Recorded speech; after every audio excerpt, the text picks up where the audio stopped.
नमस्कार दोस्तों, आज कोलकाता के ऐतिहासिक ईडन गार्डन्स में ऐसा तूफानी दृश्य देखने को मिला जिसे बयान करना भी आसान नहीं।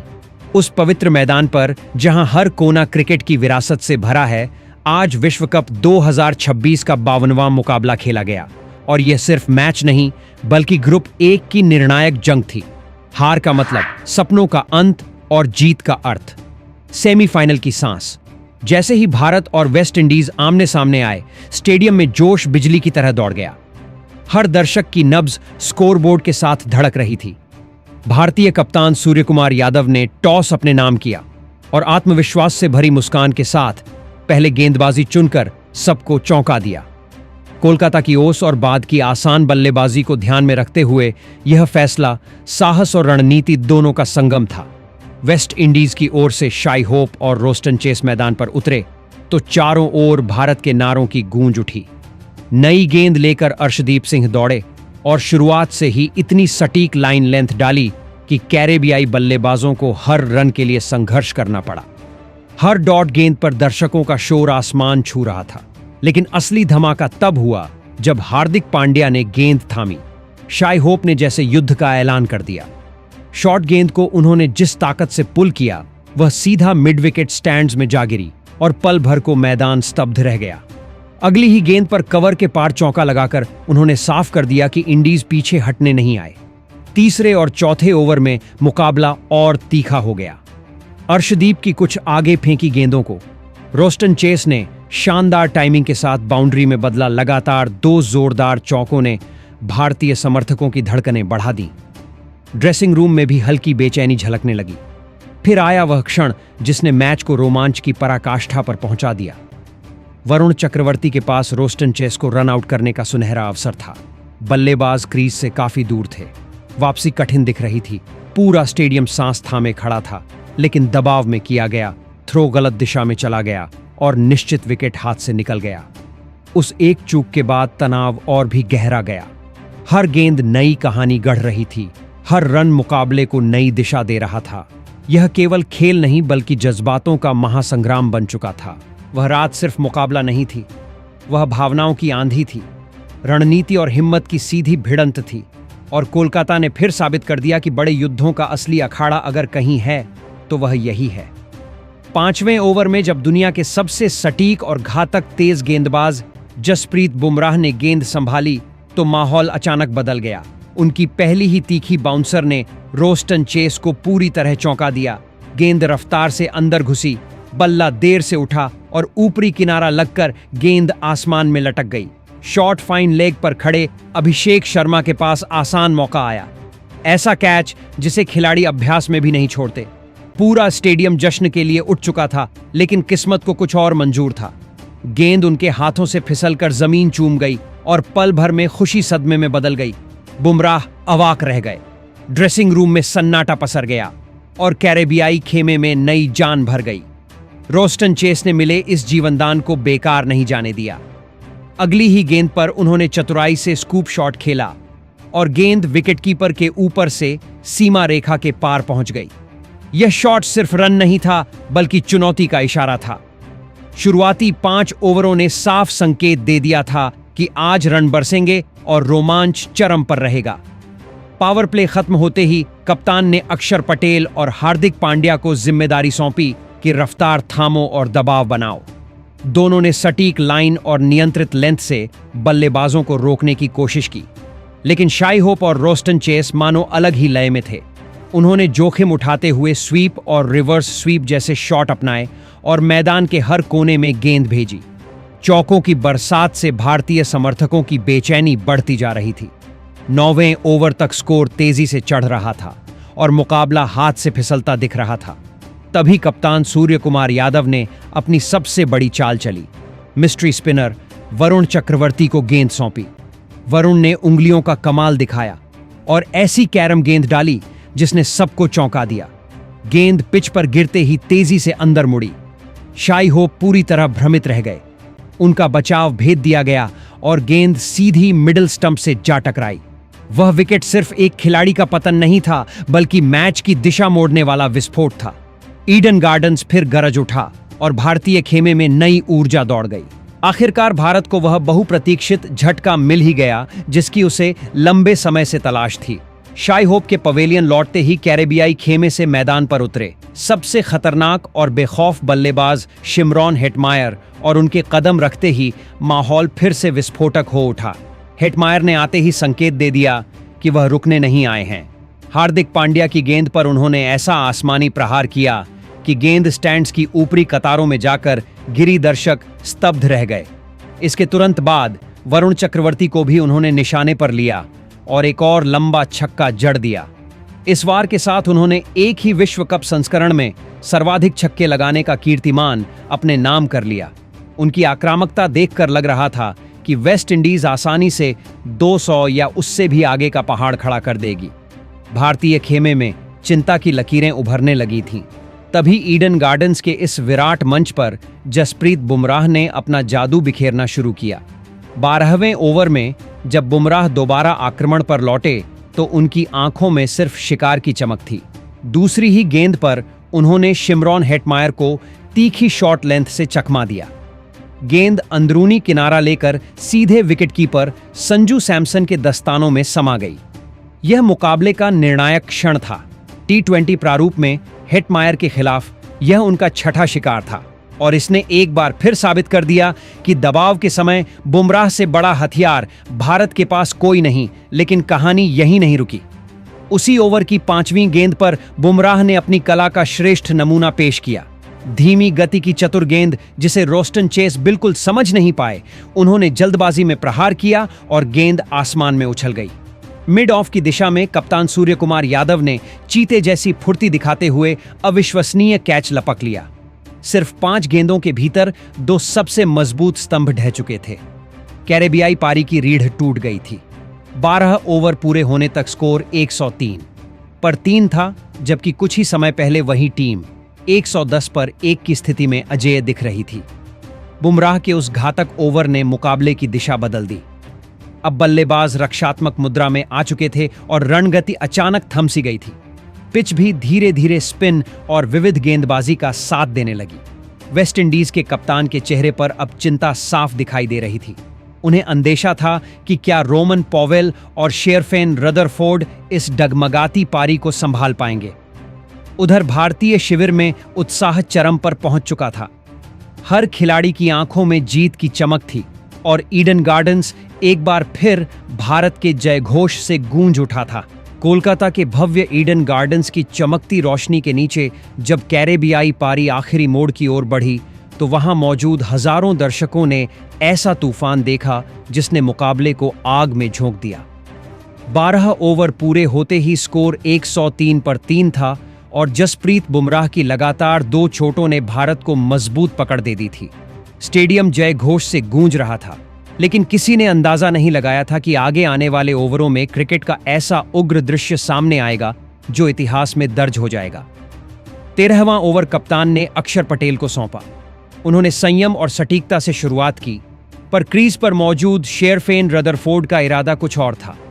अक्षर की फ्लैट गेंद को पढ़ते हुए रदरफोर्ड घुटनों पर बैठे और पूरी ताकत से मिड विकेट के ऊपर से ऐसा प्रहार किया कि गेंद आसमान चीरती हुई सीमा रेखा पार कर गई। बाउंड्री पर खड़े तिलक वर्मा ने चीते सी छलांग लगाकर उसे रोकने की कोशिश की।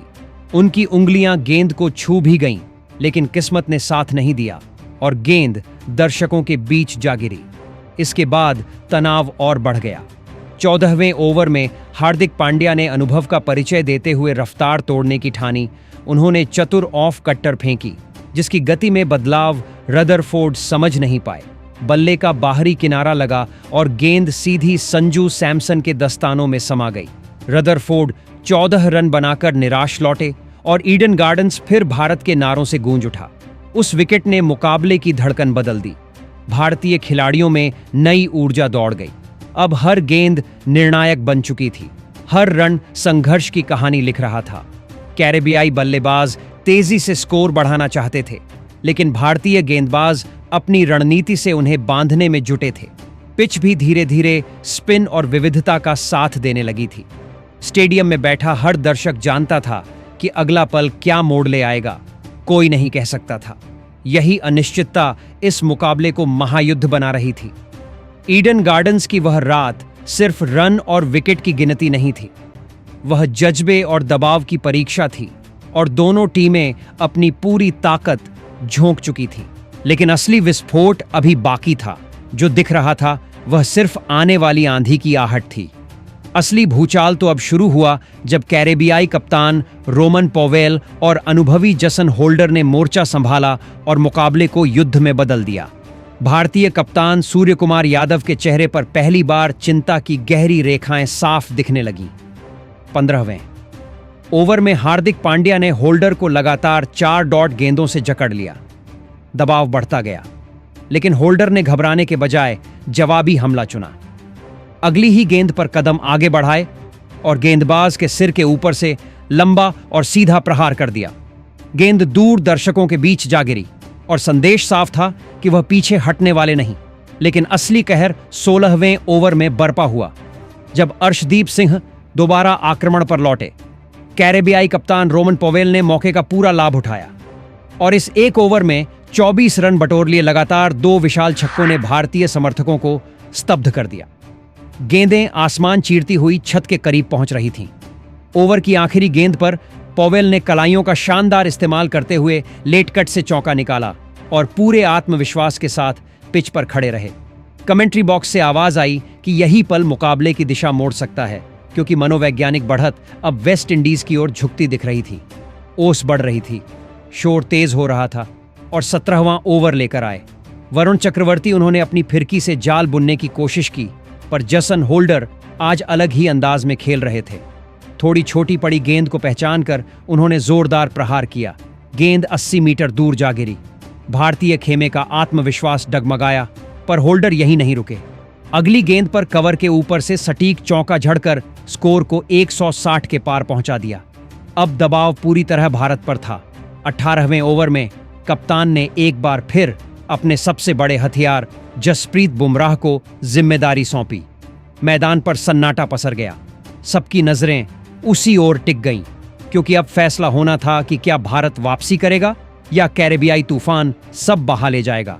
आमतौर पर अंतिम ओवरों में जसप्रीत बुमराह का नाम ही बल्लेबाजों के दिल में सन्नाटा भर देता है। वह रन रोकने और मुकाबले को जकड़ लेने के लिए जाने जाते हैं। लेकिन उस रात ईडन गार्डन्स की किस्मत कुछ और कहानी लिख रही थी। रोमन पॉवेल और जसन होल्डर ने ठान लिया था कि वे किसी भी दिग्गज को नहीं बख्शेंगे। होल्डर ने बुमराह की चतुर धीमी बाउंसर को धैर्य से खेला। हल्का सा ऊपरी किनारा लगा और गेंद सीमा रेखा तक पहुंच गई। वह चौका भाग्यशाली जरूर था, पर संदेश साफ था कि कैरेबियाई जोड़ी दबाव से नहीं डरती। तुरंत बाद पॉवेल ने बुमराह की रफ्तार का इस्तेमाल करते हुए जोरदार फ्लिक खेला। मिड विकेट पर खड़े वरुण चक्रवर्ती ने पूरा जोर लगाकर दाईं ओर छलांग लगाई, पर गेंद हाथ के नीचे से फिसलती हुई चौके में बदल गई। बुमराह के चेहरे की निराशा बता रही थी कि मैच अब खतरनाक मोड़ पर पहुंच चुका है।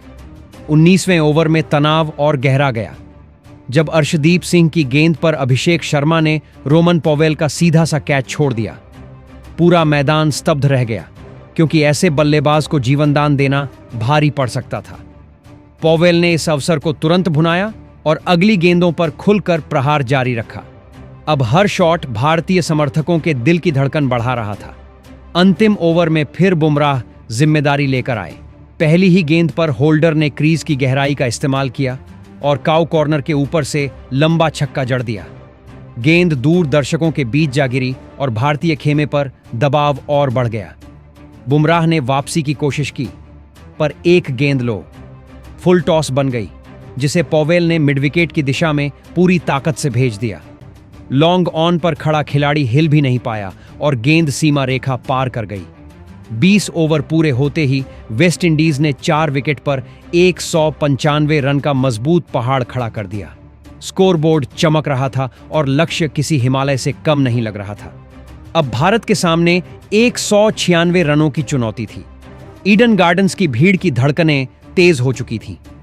हर दर्शक जानता था कि अगली पारी इतिहास रचेगी या सपने तोड़ेगी।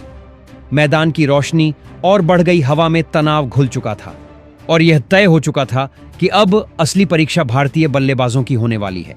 196 रनों की इस पहाड़ जैसी चुनौती को ललकारने के लिए भारत की ओर से युवा तूफान अभिषेक शर्मा और अनुभव के स्तंभ संजू सैमसन जब मैदान पर उतरे तो ईडन गार्डन्स का शोर आसमान को चीरने लगा। हर दर्शक को एहसास था कि अब असली कहानी शुरू होने जा रही है। पहले ही ओवर में अकील हुसैन को निशाने पर लेते हुए अभिषेक ने साफ कर दिया कि आज बचाव नहीं हमला होगा। थोड़ी सी बाहर जाती फुल गेंद को उन्होंने बिजली सी गति से पढ़ा और एक्स्ट्रा कवर के ऊपर से चौका झड़कर भारत का खाता खोला। यह सिर्फ रन नहीं बल्कि इरादों का ऐलान था। दूसरे ओवर में मैथ्यू फोर्ड की रफ्तार को इस्तेमाल करते हुए अभिषेक ने जोरदार पुल खेला और गेंद को सीमा रेखा के पार भेज दिया। भारतीय समर्थकों में उत्साह की लहर दौड़ गई, लेकिन असली विस्फोट तीसरे ओवर में हुआ जब संजू सैमसन ने अकील पर पूरी ताकत से धावा बोला। 2 ऊंचे और लंबे छक्के और फिर एक कड़क चौका लगाकर उन्होंने कैरेबियाई कप्तान को रणनीति बदलने पर मजबूर कर दिया। पूरा मैदान संजू के नारों से गूंज उठा। ऐसा लग रहा था कि लक्ष्य जल्द ही छोटा साबित होगा, मगर सीमित ओवरों का खेल पलक झपकते करवट लेता है। उसी ओवर की आखिरी गेंद पर अभिषेक बड़े प्रहार के लालच में चूक गए। गेंद हवा में उठी और शिमरॉन हेटमायर ने आसान कैच लपक लिया। अचानक छाया सन्नाटा बता रहा था कि मुकाबला अभी लंबा है। अब क्रीज पर आए ईशान किशन, उन्होंने आते ही आक्रामक रुख अपनाया। कुछ आकर्षक शॉट्स से दबाव कम करने की कोशिश की। मैथ्यू फोर्ड की गेंद पर फ्लिक मारकर चौका निकाला और भारतीय खेमे को थोड़ी राहत दी। लेकिन 5वें ओवर में जेसन होल्डर ने अपनी समझ का परिचय दिया। उन्होंने ईशान की मंशा भांप ली और शॉर्ट लेंथ गेंद फेंकी। ईशान ने पुल का प्रयास किया पर टाइमिंग चूक गए। गेंद हवा में गई और डीप स्क्वायर लेग पर खड़े हेटमायर ने बिना गलती कैच पकड़ लिया। सिर्फ 35 रन पर 2 बड़े झटके लग चुके थे और माहौल अचानक बदल गया था। लक्ष्य अब पहले से कहीं कठिन दिखने लगा। ऐसे संकट में मैदान पर कदम रखा कप्तान सूर्य कुमार यादव ने जैसे ही वह क्रीज पर पहुंचे, दर्शकों का जोश फिर उफान पर आ गया। उनकी मौजूदगी ही आत्मविश्वास भर रही थी। अब सारी नजरें इस जोड़ी पर टिक गई थीं। क्या संजू और सूर्य कुमार मिलकर इस पहाड़ को पार करेंगे या कैरेबियाई गेंदबाज कहानी बदल देंगे? ईडन गार्डन्स की रोशनी के नीचे हर सांस भारी लग रही थी। भारतीय ड्रेसिंग रूम में तनाव और उम्मीद साथ साथ चल रहे थे। बाहर दर्शक हर गेंद पर चीख रहे थे और भीतर खिलाड़ी रणनीति बुन रहे थे। यह सिर्फ रन का पीछा नहीं था, यह सम्मान और सपनों की लड़ाई थी और अब मंच पूरी तरह सज चुका था। कप्तान सूर्य कुमार यादव ने क्रीज पर पहुंचते ही संजू सैमसन के साथ मिलकर पारी को फिर से संभालना शुरू किया। बिखरी हुई कड़ियां जुड़ने लगीं और भारतीय उम्मीदें फिर से आकार लेने लगीं। छठे ओवर में सूर्य कुमार ने जसन होल्डर की गेंद पर अपना मशहूर स्कूप शॉट खेला। गेंद 74 मीटर दूर दर्शकों के बीच जा गिरी। उस एक प्रहार ने रण गति बढ़ाई और भीड़ की बुझती आवाज को दोबारा ज्वालामुखी बना दिया। इसके बाद संजू और सूर्य कुमार की जोड़ी ने आक्रामक रूप धारण कर लिया। गुड़ाकेश मोती और रोमारियो शेफर्ड को निशाना बनाते हुए दोनों ने मैदान के हर कोने में गेंद पहुंचाई। चौकों और छक्कों की झड़ी ने कैरेबियाई रणनीति को हिला दिया। 9वें ओवर में मुकाबला फिर करवट ले गया जब गुड़ाकेश मोती ने अपनी ही गेंद पर सूर्य कुमार का आसान कैच छोड़ दिया। यह जीवनदान बेहद महंगा साबित हो सकता था। दुनिया के शीर्ष बल्लेबाज को ऐसी गलती से बचाना विरोधियों के लिए खतरे की घंटी था। सूर्य कुमार ने इस अवसर का तुरंत जवाब दिया। अगली ही गेंद पर उन्होंने सटीक चौका झड़कर मोती को मानसिक झटका दिया। अब मुकाबला उस बिंदु पर पहुंच चुका था जहां जीत और हार का फैसला इन 2 बल्लेबाजों की जिद पर टिका था। ईडन गार्डन्स की रोशनी में बैठी करोड़ों धड़कनों के बीच 10वें ओवर में वह क्षण आया जिसने माहौल को भावनाओं से भर दिया। गुड़ाकेश की थोड़ी बाहर जाती गेंद को पहचानते हुए संजू ने कलाइयों का कमाल दिखाया और बिजली जैसी गति से कट शॉट खेलकर चौका बटोर लिया। पूरा स्टेडियम खड़ा हो गया। तालियों की गूंज में गर्व साफ झलक रहा था। सिर्फ 31 गेंदों में संजू ने अपना अर्धशतक पूरा किया। उनका उत्सव शांत था। उन्होंने बल्ला उठाकर ड्रेसिंग रूम की ओर इशारा किया, मानो कहना चाहते हों कि यह सफर अभी अधूरा है। हालिया आलोचनाओं और उतार चढ़ाव के बीच यह पारी उनके आत्मविश्वास का बयान थी। भीड़ जश्न मना ही रही थी कि तभी शमार जोसेफ ने 11वें ओवर में तूफान खड़ा कर दिया। उनकी रफ्तार और सटीकता ने अचानक मुकाबले को फिर संतुलन में ला दिया। कुछ ही गेंदों में दबाव दोबारा भारत पर लौट आया और ईडन की गूंज सन्नाटे में बदलने लगी। हर गेंद अब परीक्षा थी, हर रन संघर्ष बन चुका था। लेकिन संजू और सूर्य कुमार की नजरें लक्ष्य पर टिकी थीं। यह सिर्फ स्कोर का पीछा नहीं, बल्कि सम्मान और विश्वास की जंग थी, और कहानी अभी बाकी थी। शमार जोसेफ ने अपने नए स्पेल की पहली ही गेंद पर वह कर दिखाया जिसकी कल्पना भी कठिन लग रही थी।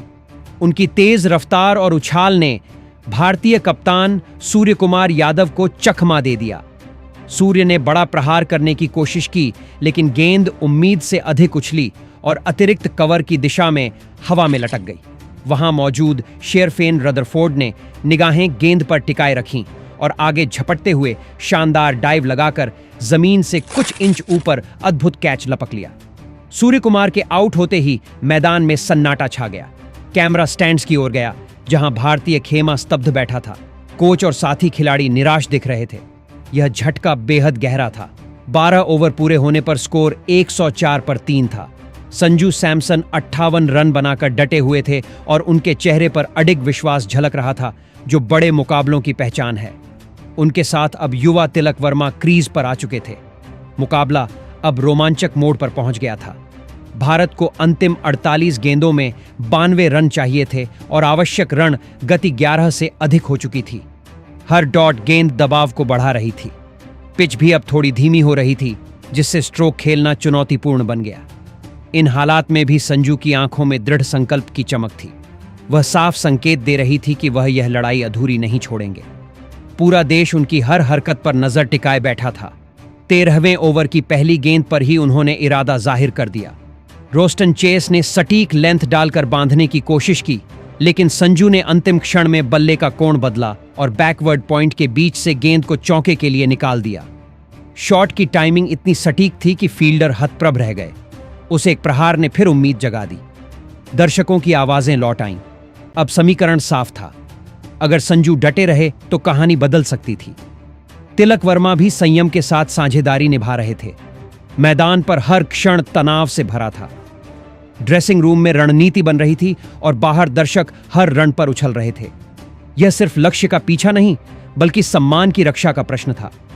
संजू का आत्मविश्वास और संयम दोनों साथ चल रहे थे। वह जोखिम और समझदारी के बीच संतुलन साध रहे थे, और यही उन्हें अलग बनाता है। ईडन गार्डन्स की रोशनी में अब अंतिम अध्याय लिखे जाने की तैयारी थी, और भारत की उम्मीदें एक योद्धा के कंधों पर टिकी थीं। 13वें ओवर के बाद 14वां ओवर जैसे ही शुरू हुआ, युवा तूफान तिलक वर्मा ने मुकाबले की रफ्तार बदल दी। शमार जोसेफ की गेंदबाजी पर उन्होंने ऐसा प्रहार शुरू किया कि कैरेबियाई खेमे की सांसें अटक गईं। पहली गेंद पर मिड ऑफ के ऊपर से संतुलित लेकिन ताकतवर शॉट सीधे सीमा रेखा पार गया। अगली ही गेंद पर कलाइयों का जादू दिखाते हुए गेंद को बैकवर्ड पॉइंट के पास से निकाल दिया, और लगातार तीसरा चौका जड़ते ही भारतीय समर्थक उफान पर आ गए। मैदान पर गिरती ओस अब भारत के पक्ष में काम कर रही थी। फील्डर फिसल रहे थे और छोटे मौके भी बड़े लाभ में बदल रहे थे।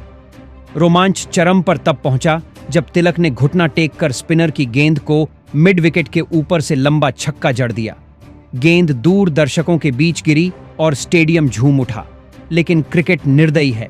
अगली ही गेंद पर जसन होल्डर ने चतुराई दिखाई। तिलक ने फिर बड़ा प्रहार करने की कोशिश की, पर टाइमिंग साथ नहीं दे सकी।